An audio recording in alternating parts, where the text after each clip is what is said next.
Je serais donc heureux de vous guider pour écrire du code et voir comment vous pouvez contribuer à OpenMRS3. Donc, fondamentalement, si je partage l'architecture de base du O3, c'est essentiellement que nous avons notre système ici qui a plusieurs couches et puis à la fin, il a micro front-end. Donc, l'architecture de base d'OpenMRS 3 est construite sur des micro front-end. Alors, micro, qu'est-ce que des micro front-end? Les micro front-end sont essentiellement des petites applications Node qui peuvent être connectées dans l'O3 Principal, comme un système plug and play. Donc, ce que nous allons faire, c'est plonger dans le développement d'O3 avec cette application modèle OpenMRS 3 dont je partage le lien et je partage également les instructions pour commencer. Ce que vous pouvez faire maintenant, puisque nous avançons avec Gitpod. D'accord. Alors, veuillez retourner sur gitpod.io. Gitpod.io.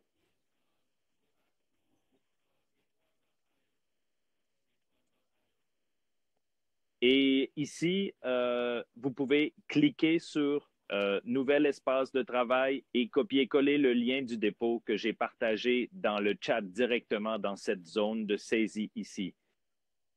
Et sélectionnons à nouveau le grand système. D'accord, continuons.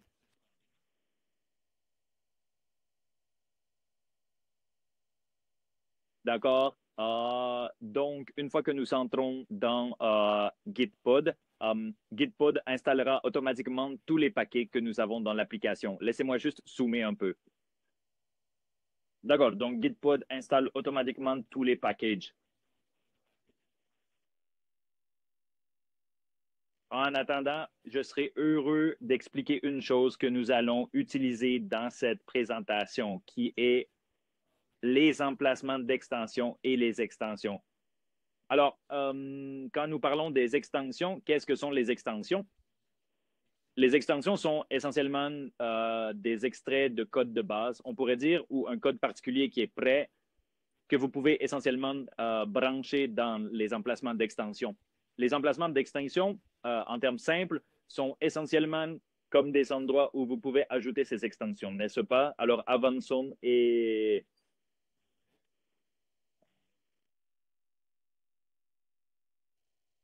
pour utiliser ce Gitpod dans votre VS Code local, veuillez cliquer sur le coin inférieur gauche et dans Gitpod. Veuillez sélectionner Ouvrir dans VS Code. Cela s'ouvrira, cliquez simplement sur Ouvrir et cela ouvrira le même espace de travail que vous avez ici localement sur votre VS Code. Après cela, après être venu sur votre VS Code local, cliquez sur Port et vous pouvez voir localhost 8080 ici.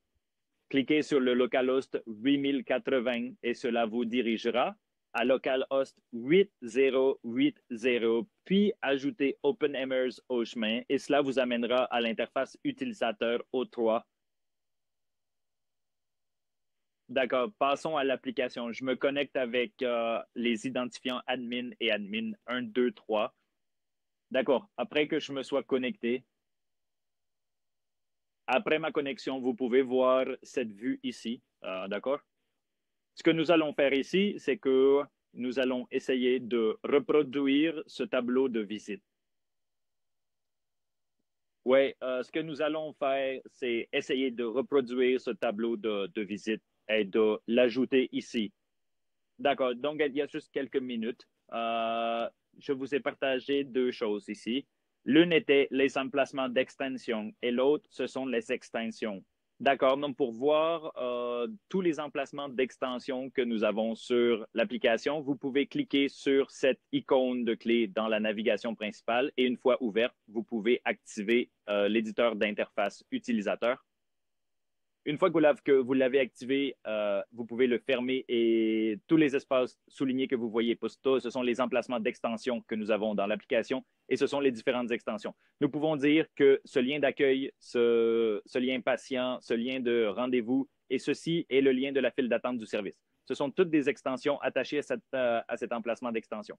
La même chose que nous avons ici avec la recherche, avec l'icône de création de nouvel utilisateur patient et l'icône de clé à molette que nous avons vue. Ceux-ci sont tous attachés comme une extension à ces emplacements d'extension et vous pouvez voir le nom des emplacements d'extension ici. La forme d'extension sur laquelle nous allons travailler sera la forme des widgets de la page d'accueil. Donc, ce que nous pourrons faire, c'est créer une table similaire à celle-ci, la table des visites actives, et nous serons capables de joindre cette table particulière ici en dessous de cette liste. Ce code provient d'un micro-frontend différent et nous pouvons simplement utiliser le concept d'extension et de slot d'extension pour y parvenir. Pour y entrer, ce que nous ferons, c'est que nous irons dans l'application modèle ESM et ici, je vais aller dans l'index.tss juste à côté dans le dossier source. Je vais créer un nouveau dossier. C'est tout. Visiter. D'accord, widget et désolé. Oui, et ici visite active.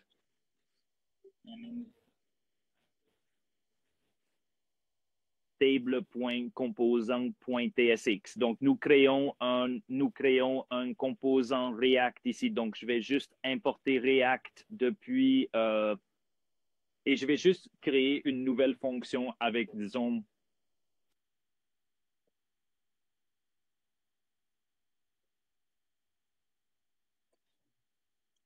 actif est-il stable? Et ce que je vais faire, c'est que je vais juste retourner un en-tête ici, qui est X, un bonjour le monde.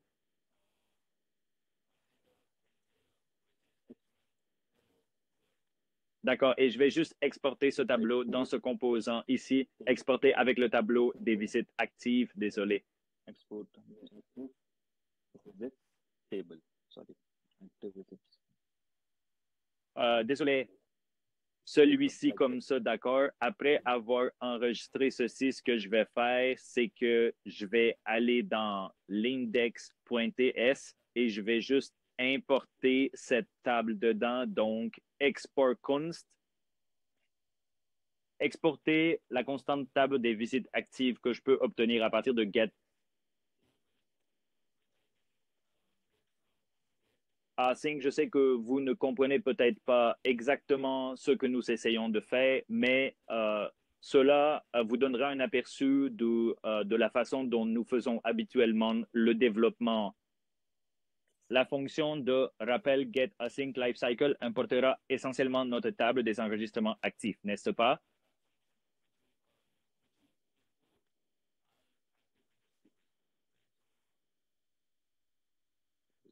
Point by the active. Active visit check. Merci. Table.com.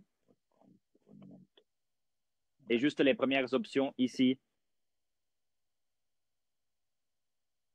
D'accord. Donc, ce que nous avons fait jusqu'à présent, c'est que nous avons créé un composant qui dit bonjour le monde et j'ai créé des visites. J'ai importé ce composant dans l'index.es. Maintenant, ma partie suivante est d'obtenir ce composant bonjour le monde spécifique.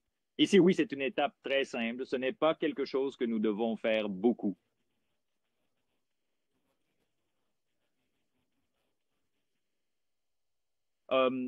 D'ici, nous pouvons ajouter une nouvelle extension. Nous avons ce tableau d'extension ici, donc nous allons juste ajouter une nouvelle extension ici, à laquelle nous donnerons un nom unique, visite active, tableau de visite. Je vais lui donner et le composant pour cela portera exactement le même nom que je lui ai donné ici dans le index.a. Donc, c'est actif avec cette table. Donc, je vais juste donner le même nom ici, le nom de la variable ici en tant que chaîne et l'emplacement pour cela. Ce serait un widget de la page d'accueil.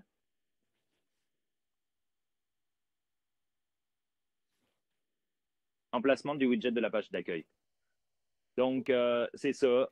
C'est ça. Ce que nous avons fait jusqu'à présent, c'est que nous avons créé un composant React qui dit bonjour le monde, n'est-ce pas? Nous l'avons importé dans le fichier index.ts à l'intérieur du dossier SRC et nous avons ajouté que dans ce. Oui, nous l'avons importé ici et nous avons donné le chemin vers ce composant et en utilisant la même variable ici, nous avons attribué cette extension, nous avons créé, attribué cette extension en lui donnant un nom unique et l'avons assigné à l'emplacement de widget de la page d'accueil. Y a-t-il un doute ici?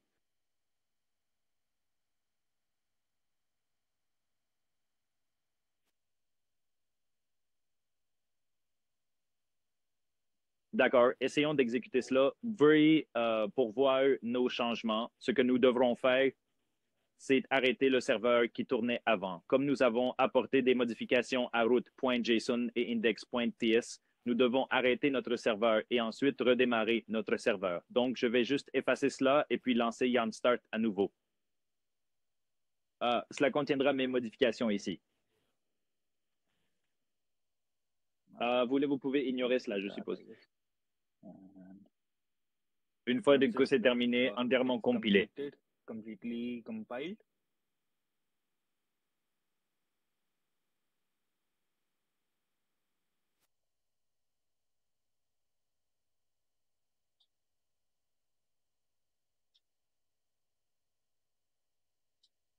D'accord. Donc, une fois que c'est compilé ici,